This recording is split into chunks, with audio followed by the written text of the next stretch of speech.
Actually আমার breakup হয়েছে যে 10-15 দিনই হয়েছে। আমি জানি না সে এটা দেখবে কি না, বাট আমি তাকে ভালোবাসি, প্রচুর ভালোবাসি।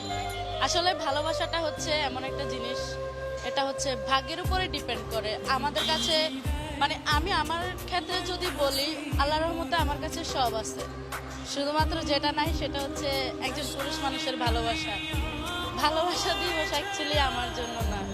অ্যাকচুয়ালি সত্যি বলতে আমি আজকে 15 দিন পর বাসা থেকে বের হয়েছি, মানে 4 দেওয়ালের ভিতরে 15 দিন ছিলাম। অ্যাকচুয়ালি আমার ব্রেকআপ হয়েছে যে 10-15 দিনই হয়েছে। তো আমার ফ্রেন্ড আমাকে অনেক বলতেছে বের হওয়ার জন্য যে কালকে ভালোবাসা দিবস। অ্যাকচুয়ালি এটা আমার জন্য না, তাও চিন্তা করলাম যে যেটা চলে যাওয়া সেটাকে আমরা যতই চেষ্টা করি সেটা ধরে রাখা সম্ভব না। তো সবকিছু বাদ দিয়ে নতুন করে শুরু করতে হবে, এইটা চিন্তা করে বের হয়ে গেছি। আজকে যা শুট করবো চলে যাব, কালকে আর বের